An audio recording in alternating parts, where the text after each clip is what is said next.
வணக்கம் மக்களே, உங்களுக்கு இந்தியன் நேவியில் ஆஃபீஸர்ஸ் ஆகணும்னு ஆசையா? அதுக்கான ஒரு வாய்ப்பு வந்திருக்கு. இன்றைக்கி வீடியோவில் அதுதான் நம்ம பார்க்க போகிறோம். வாங்க இன்றைக்கி வீடியோக்குள்ளே போகலாம்.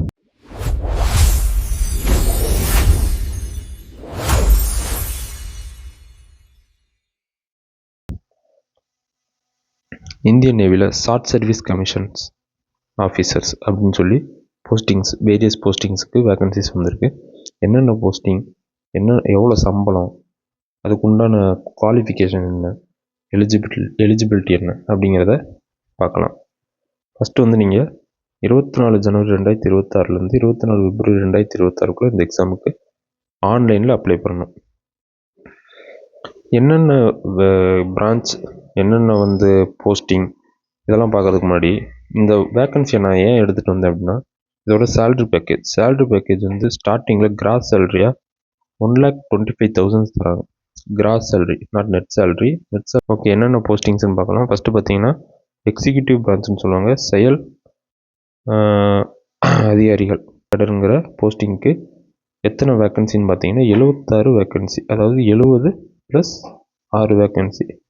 70 + 6னா 70 ஜிஎஸ்எக்ஸுக்கும் 6 ஹைட்ரோ கேடருக்கும். ஹைட்ரோ கேடர்னு இந்த சர்வே எடுக்கிறவங்க, சீக்குள்ளே பார்டரு சம்மந்தப்பட்ட சர்வே எடுக்கிறவங்க ஹைட்ரோ கேடர். இதுக்கு என்ன qualification? BE BTech any discipline with minimum 60% mark எடுத்துருக்கணும். அதே மாதிரி அன்மேரிடு மென்னாக இருக்கலாம் அல்லது அன்மேரிட் உமனாக இருக்கலாம். உமனுக்குமே இந்த போஸ்டிங் எலிஜிபிள் தான். பார்த்தீங்கன்னா உமனுக்கு எத்தனை போஸ்டிங் பார்த்தீங்கன்னா 10 போஸ்டிங் ஜிஎஸ்எக்ஸில், 1 போஸ்டிங் ஹைட்ரோ கேடரில், மீதி எல்லாமே மென்னுக்கு. ஏஜ் லிமிட் பார்த்தீங்கன்னா 2 ஜனவரி 2002 1 ஜூலை 2007 வரைக்கும் பிறந்திருக்கலாம். அந்த டேட்டில் 2 ஜனவரி 2002 பிறந்தாலுமே எலிஜிபிள் தான். 1 ஜூலை 2007 பிறந்தாலுமே எலிஜிபிள் தான். ஓகே, நெக்ஸ்ட் போஸ்டிங் பார்த்தோம்னா pilot and naval air operation officers and air traffic controller. இதுக்கெலாம் அதே BE BTech any discipline with minimum 60% mark தான். பட் பார்த்தீங்கன்னா நீங்கள் 10th அல்லது 12th 60% மார்க் எடுத்துருக்கணும். 10th பார்த்தோம்னா 300 மார்க், 500 மார்க்குக்கு 300 மார்க்காக எடுத்துருக்கணும். அதே மாதிரி 12th 600 மார்க்குக்கு 360 மார்க்காக எடுத்துருக்கணும்.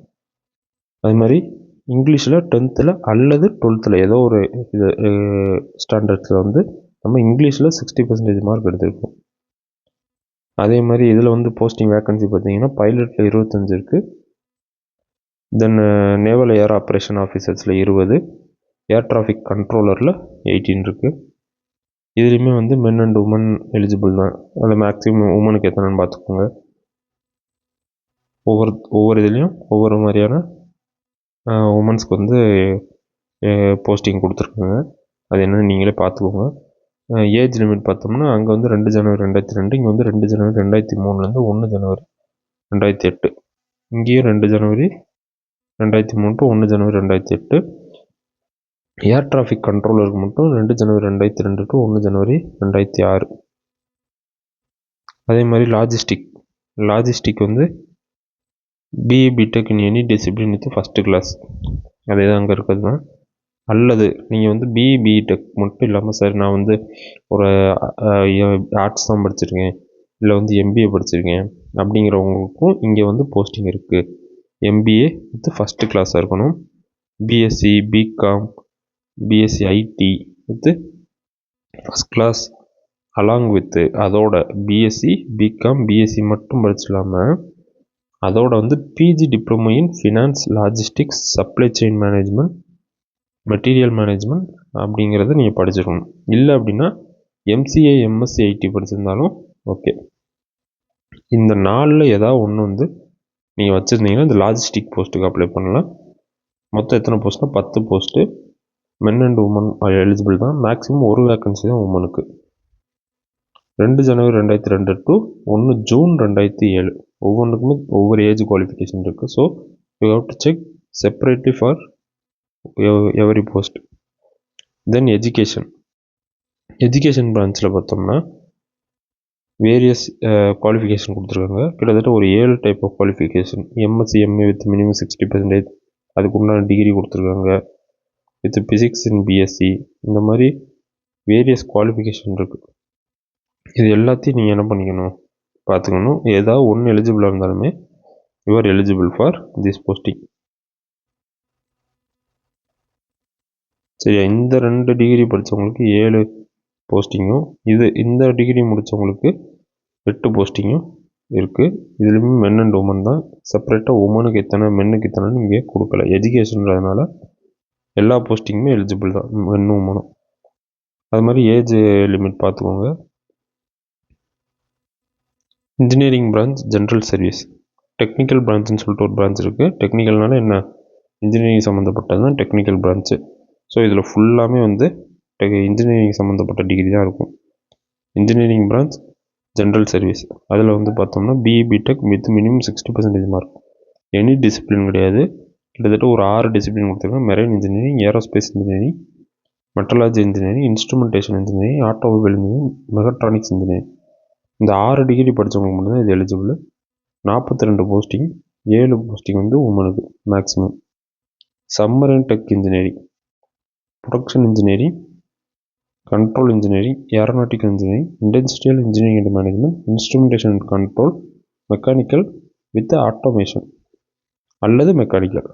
ஓகேவா, பார்த்தீங்கன்னா ஒவ்வொரு போஸ்டிங்க்குமே ஒவ்வொரு டைப் ஆஃப் பிரான்ச்சஸ் கொடுத்துருக்காங்க. இதை கேர்ஃபுல்லாக பார்த்துக்கணும். 8 போஸ்டிங் ஒன்லி ஃபார் மென் மட்டும்தான்.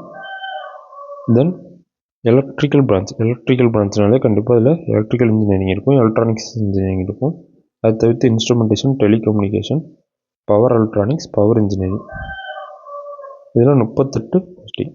மென் அண்ட் உமனுக்கு 7 போஸ்டிங் தான். சரி, உமனுக்கு 7 போஸ்டிங் தான். சம்மரைன் டெக் எலக்ட்ரிக்கலுக்கு electrical and electronics, electronics and communication, instrumentation and control, electronic and telecommunication, applied electronics and instrumentation, electronic and instrumentation, applied electronics and communication. இதில் 7 department கொடுத்துருக்காங்க. இதில் 8 போஸ்டிங் ஒன்லி ஃபார் மென். அதாவது ஒவ்வொரு போஸ்டிங்கும் qualification என்னென்ன qualification கொடுத்துருக்காங்க, age limit என்ன, அப்புறம் வந்து உமன்ஸ்க்கு எத்தனை போஸ்டிங், எல்லாத்தையுமே நம்ம கேர்ஃபுல்லாக பார்க்கணும். ஏன்னா ஒவ்வொரு போஸ்டிங்க்குமே டிஃபர் ஆகிட்டே இருக்கு.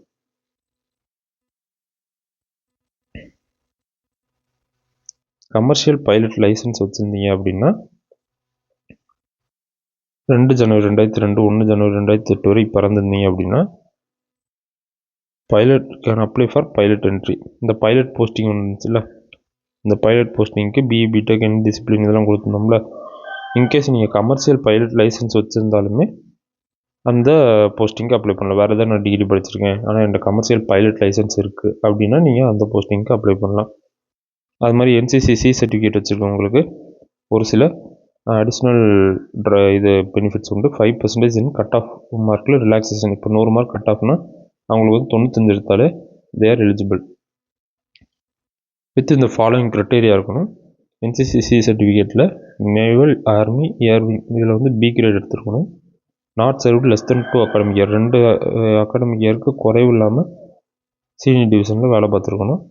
தென் C certificate should not be dated. அந்த சி சர்டிஃபிகேட் வந்து 1 ஜனவரி 2024க்கு முன்னாடி இருக்கக்கூடாது.